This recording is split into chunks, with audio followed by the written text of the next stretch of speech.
Ya, ini ada di ayat yang ke-52.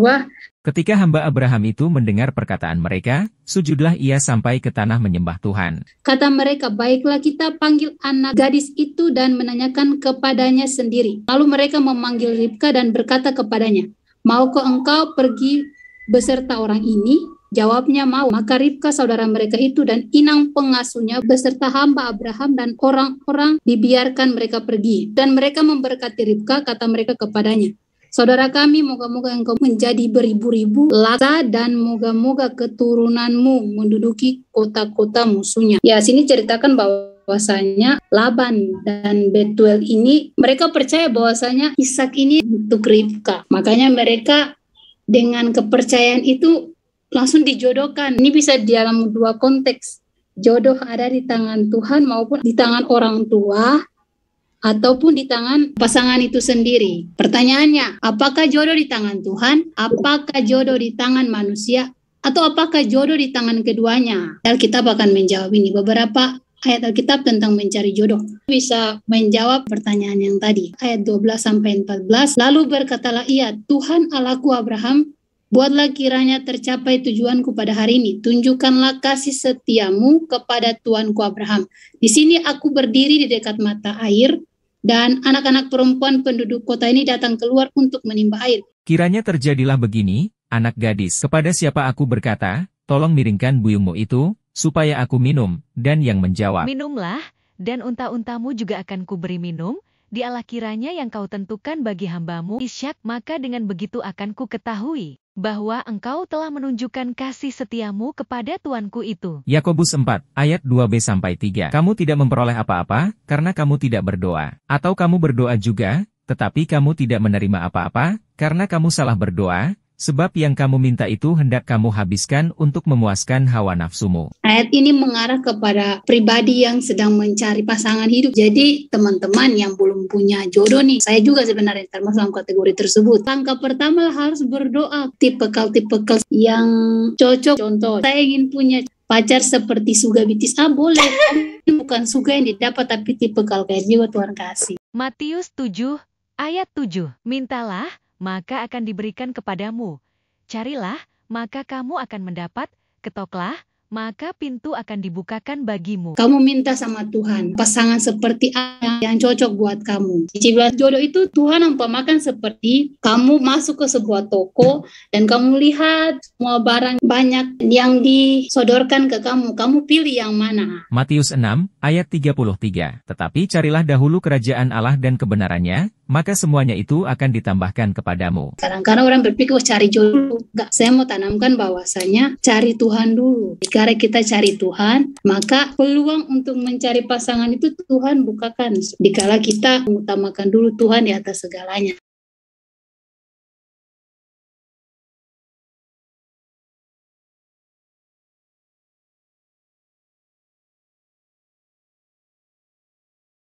Ini bicara bagaimana orang yang sudah lama nggak dapat jodoh ya, udah usia tahap menikah, namun udah banyak berdoa nih. Umur saya udah mencapai kepala 3 contoh, tapi belum dapat. Saya pernah baca satu postingan di Instagram, lebih baik jomblo daripada jadi piala bergilir. Nah, saudara bisa mengerti kata-kata ini kan? Maksudnya berarti kita bermenga dalam kejombloan kita, tidak. Dalam arti gini, gak apa-apa kalau sekarang belum dapat pasangan, nanti Tuhan akan berikan yang terbaik. Sekali dapat itu dapatnya dari Tuhan, dapatnya yang pas, sesuai dengan kriteria kita, dan itu yang menjadi maksud Tuhan. Mungkin di saat kita belajar menyukai seseorang dan ujung-ujungnya kita di ghosting atau dibuat kecewa dan sebagainya, ada yang Tuhan taruhkan menjadi pembelajaran hidup, ada juga yang Tuhan siapkan menjadi teman hidup. Saya baca sini, iya masuk akal juga sebenarnya. Kadang-kadang yang saudara hitunglah berapa mantan-mantan saudara yang bukan sengaja Tuhan kasih, tapi itu yang untuk kau banyak belajar dari dia. Jadi saya mau katakan bahwasanya pandanglah baik setiap mantan-mantan pacar saudara. Mereka tuh memberikan pengaruh yang buruk. Dari contohnya saudara pacaran dengan si A, putus, ada sesuatu yang saudara dapat dari dia. Saya belajar bagaimana menjadi pribadi yang sabar, karena tipikal mantan saya yang A itu pemarah. Nah, itu saudara dapat satu pembelajaran baru. Nanti saudara bangun hubungan lagi dengan pasangan yang baru, saudara bisa menjadi pribadi yang lebih sabar lagi. Terus saya pacaran dengan si B, wah saya diajar bagaimana menjadi pribadi yang nggak boleh terlalu posesif. Putus, bangun lagi hubungan dengan yang satu, saudara tidak lagi menjadi pribadi yang posesif. Jadi saya mau katakan bahwasanya ada banyak orang yang Tuhan kasih untuk menjadi pembelajaran hidup dalam pribadi kita. Dan jangan merasa kecewa, sakit hati, atau menyumpahin mereka, biar cepat mati, enggak. Tapi dalam arti berpikir bahwasanya itulah yang Tuhan perhadapkan bagi setiap pribadi kita untuk kita banyak lagi belajar menjadi seorang pribadi yang dewasa dalam membangun sebuah hubungan. Dan nantinya kalau sudah dapat yang tepat, lancar saja. Karena apa? Karena kita sudah terbiasa. Matius 19 ayat 12. Ada orang yang tidak dapat kawin karena ia memang lahir demikian dari rahim ibunya, dan ada orang yang dijadikan demikian oleh orang lain, dan ada orang yang membuat dirinya demikian karena kemauannya sendiri karena kerajaan sorga. Siapa yang dapat mengerti, hendaklah ia mengerti. Sebenarnya kalau dia tetapkan dari awal untuk tidak menikah dan lebih fokus kepada melayani Tuhan, ya putusan dia. Ada yang beranggapan bahwasanya aku mau jadi kayak Paulus, karena bagi saya Paulus memang menikah. Itu mengapa dia bisa menuliskan beberapa nasihat kepada suami dan istri, karena dia menikah. Berikut itu tentang beberapa cara menemukan jodoh. Ini adalah cara-caranya teman-teman untuk menemukan jodoh yang pas sesuai dengan kriteria hati dan sesuai dengan kemauan Tuhan serta kehendak Tuhan. Perlu terapkan beberapa cara ini. Pertama, lebih banyak bangun hubungan dengan Tuhan. Bangun hubungan dengan cara apa, teman-teman? Berdoa, supaya melayani, bila perlu puasa. Kenapa saya tulis bila perlu puasa di sini? Karena kalau saudara berdoa puasa untuk jodoh, saudara puasa untuk dia, Tuhan semoga dia jodoh saya, ya Tuhan pasti dengar. Maka nggak ada yang mustahil bagi Tuhan. Ya, intinya ini lebih banyak bangun hubungan dengan Tuhan, setia melayani. Kamu dipercayakan pelayanan apa di gereja, kamu setia aja. Siapa tahu ya, pasangan kamu itu orang di gereja itu yang serahkan pelayanan sama kamu. Menurut saya itu lebih bagus. Udah lebih banyak, udah setia pelayanan sama-sama. Para penatua-penatua gereja dan tentunya orang tua pun akan menyetujui. Yang kedua, mendengarkan nasihat orang tua. Karena kebanyakan orang tua itu udah lebih berpengalaman daripada kita.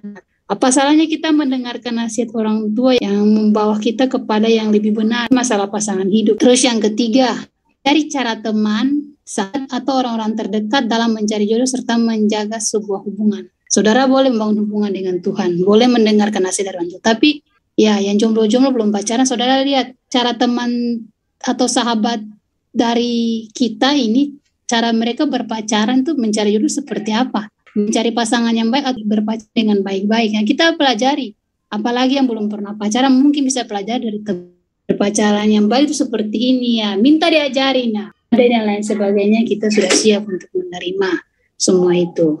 Terus yang keempat, perbanyak mendengarkan cerita teman atau sahabat terkait kita juga hubungan. Perlu mendengarkan cerita-cerita dari dia. Jadi kalau saudara punya teman cerita, aduh saya tuh punya pacar kayak gini-gini, ya dengarkan saja. Jadi saudara seperti pendengar dan dia cerita, tentunya dia punya masalah dengan pasangannya. Saudara jadi pelajar, di situ saudara bisa cerna beberapa hal yang bisa menjadi sebuah pelajaran. Saya biasa ditelepon sama beberapa teman saya menjadi seorang pendengar. Jadi mereka cerita, aduh Mot, pacar gue kayak gini, sok cerita. Saya jadi pendengar, saya bisa belajar dari pengalaman-pengalaman teman-teman. Dan saya bisa menangkap satu hal bahwasanya di seorang pendengar, orang yang sedang menjalankan hubungan, pembelajaran bagi kita, supaya kita banyak menyerap hal-hal yang bisa kita pelajari ke depannya. Terus yang kelima, kenali diri sendiri, kurang dan lebih. Kadang-kadang 4 poin di atas kita perhatikan, tapi poin kelima ini kita lupa. Saya mau katakan kepada kita semua teman-teman, harus bisa lebih mengenal diri sendiri. Siapa ini saya? Kurangnya saya, lebihnya saya, seperti itu sesuaikan dengan kriteria yang diinginkan. Jadi kalau kenal, saya ini posesif, saya ini mudah kecewa, saya ini pendendam. Harus bisa kenali sifat dan watak asli dari pribadi diri sendiri. Kalau kita sudah bisa mengenali kurang dan lebihnya kita, proses kita mencari seorang pasangan pun akan mulus-mulus. Karena apa? Kita udah tahu, aku orangnya tetap gampang kecewa, jadi aku berusaha untuk bagaimana ketika ada masalah yang mengecewakan, aku nggak mau kecewa. Aku orangnya posesif, jadi ketika ada masalah yang mengarah kepada pendekatan posesif, Aku udah berjaga-jaga, nggak mau lagi posesif. Jadi yang kelima, teman-teman harus kenali di kurang dan lebihnya. Ini bukan cuma dalam cara kita mencari jodoh saja, tapi setelah kita membangun hubungan pun, kelima ini harus selalu diperhatikan jodoh menurut pandangan Kristiani atau perspektif Kristen. Yang pertama, harus saudara pahami adalah lihat, oh dia itu lawan jenis. Nah, seperti itu, amin. Kenapa? Ya memang saudara mau pacaran dengan yang sesama jenis, nah itu kan lucu. Saudara lihat di Thailand itu kan banyak pacaran sesama jenis. Jadi saudara harus bisa membuka mata ini lebar-lebar dan melihat, oh yang saya pacari ini benar-benar lawan jenis. Terus yang kedua, harus Tuhan. Terus yang ketiga, sepadan. Sepadan artinya kebiasaan dan pemikiran yang sama. 4. Menjadi penolong. Terus yang kelima, berperilaku baik dalam arti apa? Sopan, ramah, tidak pelit ya, tidak pelit dan jujur. 4 ini pasti ada satu yang tidak bisa terpenuhi. Makanya harus bisa memperhatikan. Memang tidak ada yang sempurna, tapi kalau kita berusaha dengan sebaiknya untuk mencari pasangan yang berperilaku baik, minimal adalah 2 dari 4 kriteria ini. Dari sopan, ramah, tidak pelit dan jujur ini. Minimal ada 2 lah. 6. Cinta keluarga. Itu adalah dewasa secara rohani. Terus yang ke-8 bertanggung jawab, yang ke-9 mandiri, dan yang ke-10 setia. Saudara harus cari pasangan yang setia. Pasangan yang setia yang bisa membackup saudara. Bukan saat saudara punya uang, terus dia setia sama saudara. Terus saudara nggak ada uang, dia nggak setia lagi. Wah, harus tanya kesetiaan kamu sampai di mana. Jadi itu ya 10 kriteria ini harus saudara jadi penolong, berperilaku baik, cinta keluarga, dewasa secara rohani, bertanggung jawab. Ini jodoh sebenarnya ada di tangan siapa ini? Perjodohan itu akan terjadi jika perjumpaan si A dan si B. Makanya kan ada istilah meet up lah, perjumpaan lewat sosmed lah, segala macam. Jadi perjodohan itu ada ketika ada namanya proses perjumpaan si A dan si B. Di mana dalam proses perjumpaan itu tangan Tuhan turut campur tangan. Perjumpaan kita dengan seseorang, terkhususnya jodoh, bukanlah suatu kebetulan. Perjumpaan adalah suatu kejadian yang telah direncanakan bukan oleh manusia, tetapi oleh Tuhan. Tuhanlah yang perancang hidup kita, bahwasanya Tuhan yang telah merancang. Sudah setting dari awal ini. Oh, dengan dia di sini, di jam ini, di situasi seperti ini, dan nanti saya akan meluruskan semuanya. Dan banyak orang bisa berjumpa jodoh di gereja, ada bisa berjumpa di sosmed, ada bisa berjumpa lagi di mana rumah makan, gerasi, di tempat kerja, dan lain-lain. Terus menemukan jodoh yang tepat adalah antara Tuhan dan manusia. Artinya, jodoh itu di tangan Tuhan sekaligus di tangan manusia. Jadi, ketiga pertanyaan tadi, bahwasanya jodoh itu bukan saja di tangan Tuhan, bukan saja di tangan manusia, tapi di tangan keduanya. Amin. Oh, jodoh mah di tangan Tuhan. Saya mau katakan jodoh bukan di tangan Tuhan saja, tapi di tangan kita juga, manusia-manusianya. Karena tangan manusialah ia bebas memilih dan menentukan dengan siapa ia akan berjodoh. Lihat bisa Ribka dipinang oleh Ishak, kan? Ribka mau juga mengiyakan. Jadi bisa mendapat satu jawaban bahwasanya jodoh itu di keduanya, Tuhan dan di tangan manusia. Tuhan sudah menetapkan ini yang terbaik untuk kamu, dan Tuhan kasih pilihan, kamu mau milih dengan cara apa? Mencari ini. Di jawaban malam hari ini bahwasanya jodoh itu ada tangan keduanya, tangan Tuhan dan tangan manusia. Karena manusia itu harus ada penyertaan daripada Tuhan sendiri. Oke, Tuhan memberkati. Sekian dari pembahasan hari ini kan kepada Cici. Tuhan berkati Modi. Wah, keren ya. Oke, teman-teman, ada yang mau bertanya? Kita membawanya ke tangan Tuhan. Kalau sudah diberkati, nggak ada lagi tuh cerita jodoh saya sampai di sini. Materi dari Kak Modi tentang jodoh di tangan Tuhan atau di tangan saya. Tadi kalau ngelihat dari penjelasannya Kak Modi, ternyata mencari jodoh itu tidak simpel. Pertanyaannya, Ci, pendapat atau penilaian orang tua. Nah, terkadang kan nggak senantiasa sejalan tuh apa yang misalkan jadi penilaian atau pendapat kita dengan penilaian dan pendapat orang tua.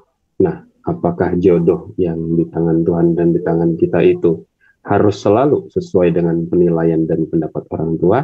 sebaiknya harus mendapat restu dari orang tua. Karena berkat dari orang tua itu penting buat rumah tangga kita juga. Firman Tuhan mengatakan dalam kerukunan ada berkat. Restu dari orang tua itu penting, tapi kan kadang-kadang ada orang tua yang masih memperhitungkan angka atau enggak bibit bebet bobot atau enggak, wah kamu jangan sama dia, jodohnya nggak bagus atau apalah gitu ya. Kalau kita seperti itu, coba kita minta supaya biar bisa jadi lancar. Oh, kita yakin Tuhannya dia adalah orang untuk menghabiskan sisa hidup saya bersamanya gitu ya.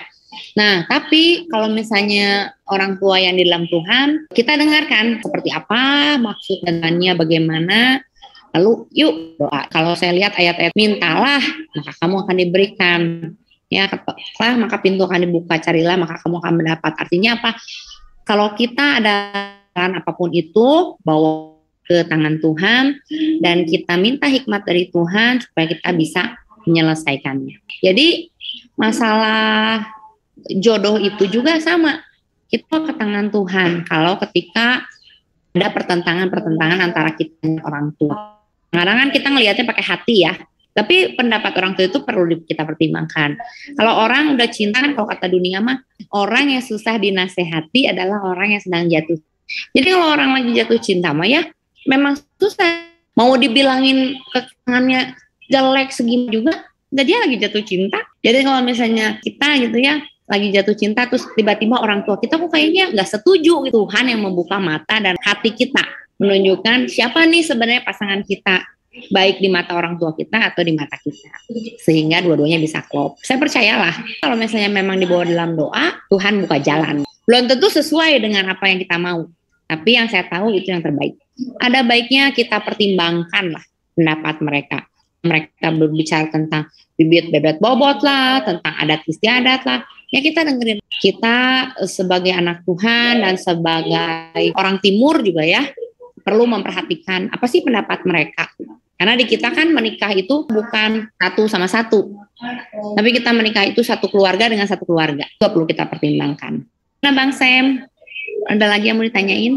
Baik, terima kasih. Cowok yang bayarin cewek, Ya itu mah gentleman dignity. Kalau dia cewek keluar, ya dia juga harus udah siap-siap dong buat bayarin cewek. Tapi kalau misalnya udah jadi pacar, terus misalnya ada satu momen, cowoknya ulang tahun nih, ceweknya mau ngasih servis, makan yuk dinner, saya yang bayar, ya nggak masalah, nggak apa-apa. Tapi kalau misalnya PDKT pertama kali, ya kalau saya sih, kalau misalnya baru juga PDKT terus bayar masing-masing gitu ya, atau kamu dulu dong yang bayar, oh nggak akan saya lanjutin, yudadayu bye-bye. Tempat saya. Ini cowoknya nggak pelit, karena kan udah ada kesempatan setiap ngajak makan cowoknya bayarin gitu. Nah, di sisi ini bisa tahu cewek ini pelit atau nggak pelit. Nah itu maksudnya sih. Kan nggak cuma makan doang, kita bisa lihat cewek ini pelit. Contohnya dari mana? Hanya cowok kan pas lagi pacaran kan kalian bisa nih, kita bungkusin buat orang tua, nih buat mama kamu. Biasanya cewek gitulah, atau nggak tiba-tiba nih si ceweknya, besok mau ke Jakarta gitu ya. Ini nih buat mama, buat papa, misalnya kue yang enak dibawain, ini buat papa mama gitu. Kan nggak pelit kan? Dulu contohnya, kalau mampir ke rumah saya selalu bawa martabak. Seperti yang sering saya ceritakan. Pesan buat para cowok-cowok, tolong ya kalau apel pertama PDKT ya, jangan pelit ya. Bawa tuh ke rumah sesuatu gitu ya. Biar orang tua juga ngeliat kata yang PDKT ke anak saya teh nggak tangan kosong, ya nggak pelit gitu ya. Ya kalau udah kesan pertama begitu menggoda kan selanjutnya lebih gampang gitu ya. Ada lagi Bang Sam? Berarti kalau misalkan ceweknya nggak ada inisiatif gitu mau beliin apa gitu buat, kayak tadi Cici bilang kan, nanti kita beli ini buat mama misalkan, tak nggak inisiatifnya langsung coret aja Ci ya. Iya sih, tapi kayaknya kalau misalnya kalau kamu gitu ya udah pacaran sama dia gitu dalam 1 tahun, dia nggak pernah beliin hadiah buat orang tua kamu, buat kamu, buat adik kamu, coret aja Son, pelit itu. Siap. Oke. Benar, itu suggestion dari saya. Nanti kalau misalnya cewek kamu, kata siapa? Kata cici saya gitu, suruh dia ketemu sama saya. Oke. Terima kasih Ci, terima kasih Modi. Thank you Bang Sam. Sama-sama. Silakan Yohan. Kan tadi kamu dibilangnya jodoh di tangan Tuhan dan di tangan manusia. Seberapa besar, berapa persen sih bagiannya manusia dalam menentukan dan berapa persen bagiannya Tuhan dalam menentukan, atau seimbang atau gimana gitu. Maksudnya peran manusia sama Tuhan itu berapa persen gitu ya? Lebih banyak yang mana? Iya. Berdasarkan present saya tadi ya, lebih banyak sebenarnya peran manusia. Manusia itu yang mencari. Tuhan memang sudah menyediakan, tapi manusia itu yang mencari. Dia yang berusaha supaya meyakinkan ya seseorang, dan dia tinggal bawa ke Tuhan. Ini Tuhan, saya sudah dapat nih. Jadi sebenarnya yang berperan paling banyak manusianya, yang berperan harus lebih banyak. Karena dia yang mencari, dia yang berusaha, dia yang bawa ke Tuhan untuk disahkan. Jadi memang Tuhan sudah menyediakan, Tuhan sudah menyediakan. Sebenarnya Tuhan itu kan memperlancar proses manusia itu selama berusaha mencari pasangannya. Dalam arti bahwasannya ini nih, saya berjuang mencari pasangan saya. Ya, Tuhan lihat seberapa besar perjuangan saya. Oh, setia sekali dia ya mencari pasangan. Oh, pengorbanan dia. Seperti kita kerja ya, hasil jerih payah. Dan kita bawa ke Tuhan. Dan Tuhan sudah melihat dan memperhitung semuanya. Dan akan membuka jalan dan menetapkan yang terbaik. Dan hasil yang terbaik itu akan didapatkan. Jadi kalau bisa dikatakan presentasinya sih 70 dari perannya manusia. Bukan berarti Tuhan gak terlalu banyak berperan. Tuhan memang memantau, memperlancar. Tapi yang harus lebih bekerja keras, lebih ekstranya manusia, karena manusia dia akan mengalami, bukan Tuhan. Ya gimana sih? Cuman kalau buat saya sih nggak bisa ya diomongin berapa persen Tuhan. Semua orang punya porsinya masing-masing ya. Kita buka mata selebar-lebarnya untuk mencari orang yang menurut kita itu the one. Dan tadi Modi udah bilang, kita bawa ke tangan Tuhan. Tuhan, saya pengen punya pasangan seperti ini, seperti ini, seperti ini, seperti ini. Percaya Tuhan mempertemukan. Caranya gimana? Macam-macam. Kan tadi kata Modi bisa di restoran kah, di gereja kah, di komsel kah, di mana kah ya. Tapi tetap kita harus bawa kepada Tuhan. Nah, yang kedua adalah hikmat dari Tuhan supaya kita tahu, oh, she is atau he is the one. Nah, kemudian ketika kita berdoa ya sebagai anak Tuhan, bahwa Tuhan menyediakan baik. Dan ingat, Tuhan menyediakan apa yang kita butuhkan, bukan apa yang kita inginkan. Pewaris tahta, tapi kan kita butuh itu enggak, tapi kita percaya bahwa yang Tuhan sediakan itu yang kita butuhkan. Mungkin kalau saya boleh kesaksian pribadi, saya aja sama Ko Yupi.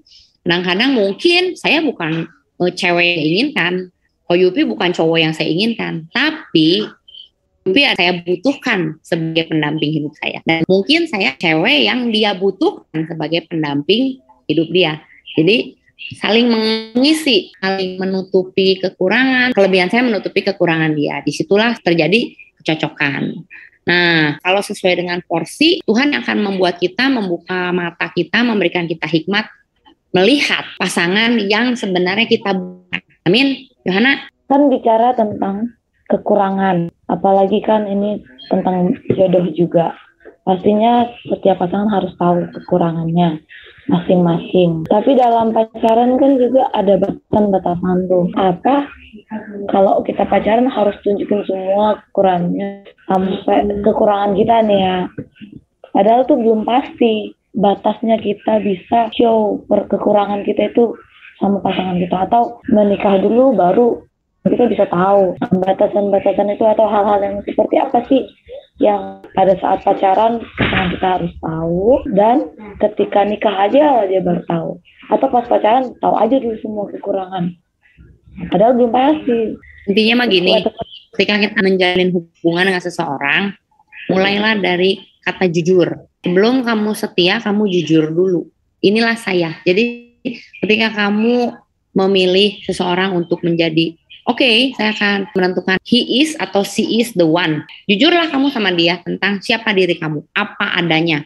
Siapa kamu, cara kamu berpikir, sifat kamu, bagaimana keluarga kamu. Makanya pacaran itu jangan terlalu cepat dan juga jangan terlalu lama. Ingat, pacaran itu adalah masa persiapan sebelum pernikahan.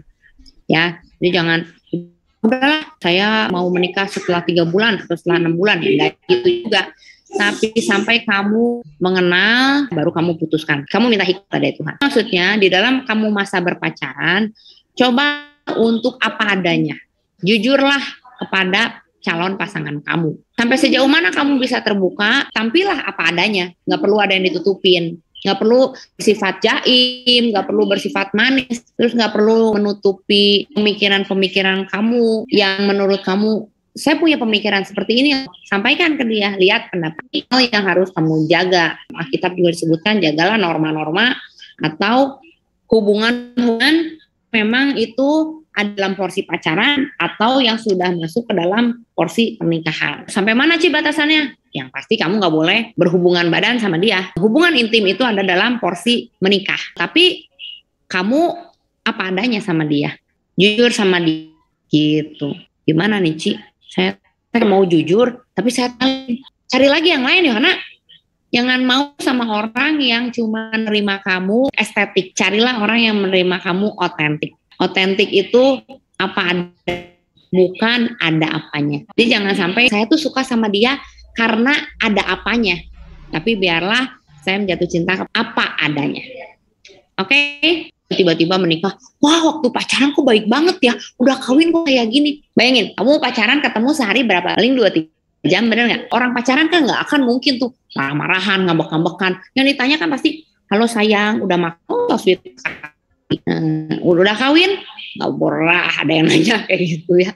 Yang ditanya, hari ini gue makan itu buat gue. Dulu kan waktu pacaran kan, pasti yang ditanya, ini kita kemana yuk makan bareng misalnya. Tapi nanti kalau udah kawin mah pernah dia nanya kita udah makan atau belum. Ini tanya, lu masak apa buat gue malam ini? Nah kan, mending egois ya. Kalau udah kawin, waktu pacaran juga jujur, tapi setelah menikah kamu bakal. Nah itu pesan orang tua tuh ya, waktu pacaran buka mata lebar-lebar. Begitu menikah, tutup mata satu. Artinya apa? Bukannya tutup mata satu terus kamu nanti nabrak ya. Tapi tutup mata satu teh nggak perlu semua diungkit. Kamu sekarang egois ya? Kamu sekarang banyak nuntut ya? Kamu sekarang banyak permintaannya? Ya kalau udah kawin mah ya berusaha saja beradaptasi. Begitu Yohana.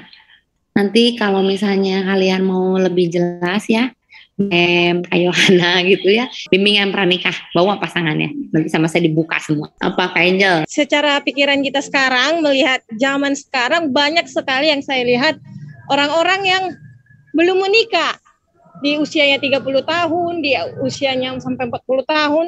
Tapi kata firman Tuhan, manusia itu tidak ada yang seorang gitu loh. Bagaimana kita menyikapi hal itu gitu?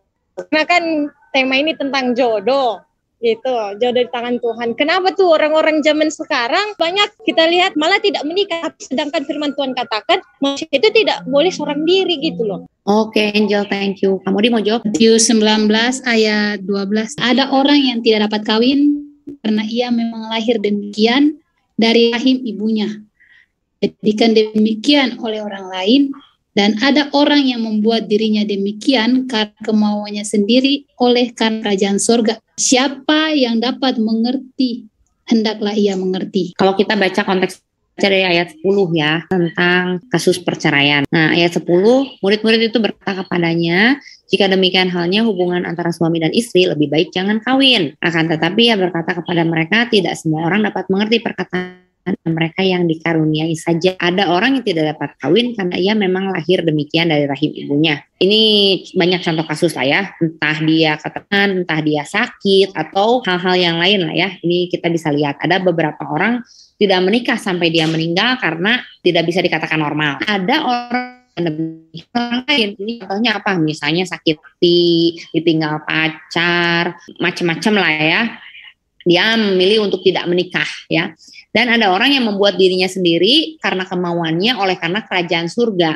Nah mungkin ini kita bercerita tentang orang-orang yang memang mengkhususkan diri untuk saya mau melayani Tuhan saja dan saya akan menikah. Contohnya ya kayak pendeta-pendeta di Katolik tidak menikah. Kenapa? Karena mereka itu atau keluarga itu akan membuat mereka jadi mereka mau fokus saja untuk kerajaan surga, jadi dia tidak menikah. Nah, siapa yang dapat mengerti, hendaklah ia mengerti. Tuhan Yesus menyatakan di sini bahwa memang ada orang-orang jadikan begitu, atau dia dijadikan oleh orang lain, berarti dia si manusia itu sendiri yang tidak membuka hatinya kembali. Tapi ada orang yang dengan kemauannya juga mau fokus sama kerajaan. Kalau orang-orang yang seperti ini, dia mengerti mengapa mereka tidak menikah. Jadi tidak semua orang yang dikehendaki Tuhan untuk menikah. Jadi ketika belum menikah, kamu memutuskan untuk tidak menikah, itu tidak ada masalah, Angel, selama motivasi dan tujuan kamu dalam Tuhan. Atau mungkin tadi orang yang memang tidak menikah karena ada sakit hatinya juga, karena dijadikan demikian oleh orang lain, karena disakiti, yaitu memang kejadian ada, dan buat Tuhan itu oke gitu, nggak apa-apa. Jadi bukan berarti ketika kamu tidak menikah kamu melanggar perintah Tuhan. Karena Paulus juga mengatakan apa? Menikah itu sebenarnya hanya menambah stres untuk kamu yang sudah stres. Aku pribadi yang nyaranin buat sama kamu, tapi kalau kamu kekeh pengen kawin, ya kawin aja gitu. Kan aku suka nonton tuh di televisi, jadi itu jadi tren masa kini gitu, bukan dia mau pensi libat atau karena dia sakit atau tidak, seperti itu jadi satu tren orang nggak menikah. Itu banyaknya sih sekarang ya di luar negeri sih, karena mereka mencakup satu paham yang baru gitu, makanya mereka memutuskan untuk tidak menikah, seperti itu sih. Itu aku cuma mau tanya, tapi tadi yang disampaikan ya padat banget gitu. Cuman karena aku sering dapat berita nih, jadi mau tanya aja sih. Intinya mah ketika kamu memutuskan untuk tidak menikah, nggak apa-apa, Angel. Itu sah-sah saja. Dan buat Tuhan itu oke. Buat saya pribadi, lebih baik kita tidak usah menikah daripada ketika kita menikah, apalagi anak-anak Tuhan, ketika kita sudah memutuskan, oh Tuhan saya mau menikah dengan si A. Ya udah, intinya buat saya sih tetaplah hidup di dalam Kristus, karena ketika kita hidup di dalam Kristus itu kekuatan kita. Karena menikah itu gampang ya, cuma sehari. Yang susah itu mempertahankan pernikahan. Jadi yang di sini jangan takut menikah ya, semua pada mau menikah kan. Coba ada yang mau selibat atau ada yang pernah disakiti sama seseorang sehingga tidak mau menikah, atau bagaimana? Oke, baik teman-teman yang lain, ada lagi pertanyaan yang berhubungan sama materinya kamu tentang jodoh. Tapi kalau tadi saya lihat ya, kalau boleh sedikit saya bahas tentang Kejadian 24, yang menarik adalah gini ya, Abraham berdoa di awal. Karena itu dia berdoa kan, Tuhan saya nggak mau kalau anak saya punya jodoh itu dari tanah Kanaan, jodohnya dari kaum keluarga. Itu doa Abraham. Yang kedua, Eliezer juga berdoa. Si Eliezer bilang, Tuhan gimana nih, mau nyari kemana nih saya? Kan ceweknya pasti banyak. Gimana caranya saya nyari dari cewek sebanyak ini? Terus dia berdoa, Tuhan tunjukkanlah kiranya, dia bilang kan, kasih setiamu kepada tuanku Abraham. Terus dia ngasih syaratnya susah lagi ya. Ini dari semua cewek-cewek yang datang, dia lihat nih, oh ini cewek-cewek banyak datang ngambil air. Dari semua cewek-cewek yang datang ke sini, kalau si cewek itu nawarin saya minum, itu jodoh. Nggak cuma sampai situ loh, dia berdoa ngasih syarat nih. Cewek itu juga harus ngasih minum ke onta-onta saya. Nah, kalian kebayang nggak kalau onta itu minumnya kayak apa? Onta itu bukan manusia ya, manusia dikasih 2 liter air cukup. Onta itu, nge-google aja sendiri, berapa liter? 6 liter? Enggak. Onta itu bergalon-galon buat minum. Karena itu kan onta kan bisa tinggal di padang pasir kan. Sekali dia ngisi persediaan galon di dalam tubuhnya itu bisa bergalon-galon. Kebayang? Sekarang mah kita kan pakai pompa ya, tinggal pencetet, airnya ngalir. Ya nggak yang dulunya masih pakai sumur. Ambilin, bukan buat si Eliezer yang minum, buat si onta. Dia masih kasih syarat itu lagi. Terus kebayang, Eliezer kan pasti nggak akan datang dengan ontanya satu kan. Ontanya banyak. Kenapa? Karena tuh onta tuh bawa segala macam perlengkapan. Ya kan? Bawa hadiah-hadiah yang mau dikasihin kan tadinya. Jadi kan pasti si ontanya banyak. Berapa toren air yang harus diisi sama si cewek ini dari sumur dimasukin ke toren buat minum onta. Itu syaratnya loh dari Eliezer. Dan Tuhan jawab. Bayangin, Ribka datang. Udah Ribka teh dibilangnya apa tuh? Cantik, perawan, belum bersetubuh dengan laki-laki, tapi cantik, dia turun dan mengisi buyungnya. Artinya tuh dia turun ke mata air. Nah, jadi nggak di sumur loh. Dia tuh turun ke mata air, naik lagi ke atas. Turun lagi, naik lagi ke atas. Nah, berapa banyak? Terus Ribka bilang apa? Minum nih Tuhan. Oke, sekalian buat unta-unta kamu juga saya kasih. Eliezer belum minta. Eliezer kan cuma minta buat dirinya sendiri. Beri saya minum dong. Ini Tuhan. Dan si Ribka sendiri yang nawarin. Artinya apa? Tuhan menjawab kepada doa Eliezer. Dan saya percaya juga Ishak pasti ikut berdoa. Nah, ternyata yang berdoa nggak cuman si cowoknya aja. tapi yang keluarga ceweknya juga berdoa. Dilihat dari ayat 50. Semua ini hanya dari Tuhan. Kami tidak dapat mengatakan kepadamu banyak. Lihat Ribkah, bawalah dia dan pergilah supaya dia menjadi istri anak tuanmu seperti yang difirmankan Tuhan. Kita lihat keluarga si Ribkah juga berdoa sehingga Ribkah mempunyai jodoh yang baik, jodoh Ishak. Karena itu ketika Ishak datang, si Betuel langsung ngasih. Semua ini datangnya dari Tuhan. Ya, dia percaya, oh ini dari Tuhan. Karena si itu kan udah cerita dulu si Eliezer, kisahnya gini. Si Betuel percaya, oh ini oke, ini dari Tuhan. Ya udah, bawa aja Ribkahnya kalau dia mau. Dan si Ribkah ternyata mau. Nah, jadi setuju tadi, memang untuk jodoh di tangan kita. Tapi jangan lupa untuk membawa segala permohonan kita di hadapan Tuhan. Itu aja, amin. Ya, Daud. Kalau kita lihat dari cerita Ishak, untuk mendapatkan jodoh, seorang Ribkah itu mengawali dengan doa. Dia meminta tanda-tanda segala sesuatu itu seperti yang mereka inginkan. Nah, sedangkan untuk saat ini kebanyakan kita mencari dulu sosok pasangan kita, baru kita doakan. Nah, menurut Cici, untuk mencari jodoh yang di hati Tuhan, cara carinya seperti apa ya, Ci? Kan Cici sudah dapat jodoh nih, biar kita yang belum dapat jodoh bisa belajar. Kita aja, Ci, Tuhan berkati. Kita belajar dari Kejadian 24, maka cari dapat, ketoklah maka pintu akan dibuka, mintalah maka kamu akan diberi. Cuman urutannya apakah kita mau berdoa dulu atau kita mau nyari dulu? Kalau kata saya, carilah sambil berdoa. Ora et labora, ya. Berdoa sambil berusaha, berusaha sambil berdoa. Jadi sambil membuka mata lebar-lebar, mencari pasangan yang baik, doakanlah semuanya. Kalau misalnya di depan kita, doakanlah Tuhan mana yang sama saya. Tapi sambil kita juga berkenalan, berteman dengan mereka 5-5. Gitu Daud, kalau dari saya mah. Jadi sambil mencari berdoa, ora et labora, sambil berusaha kita berdoa. Oke, Ci, makasih, Ci. Sama-sama. Oke guys, kalau udah nggak ada lagi, kita bisa tutup. Kamodi bisa tutup kita dalam doa setelah memberikan closing statement. Silakan Kamodi. Selama kita belum menikah, kalau mata lebar-lebar, cari yang terbaik menurut pandangan kita dan bawa ke Tuhan, minta Tuhan lancarkan semuanya, sebab kalau kita berjuang mengandalkan Tuhan, maka semuanya akan dilancarkan. Itu aja sih, Tuhan berkati. Kita akan berdoa.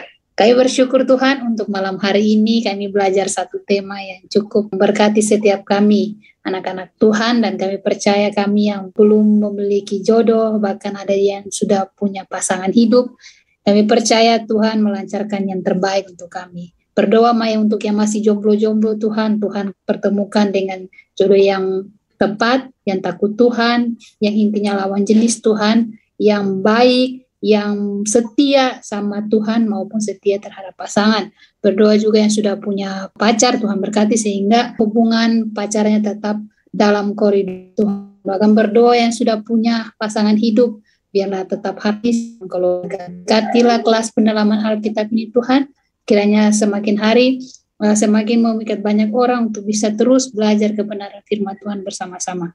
Dalam nama Yesus, kami semua yang hadir diberkati Tuhan tanpa terkecuali. Haleluya. Amin. Amin, teman-teman. Tuhan Yesus memberkati.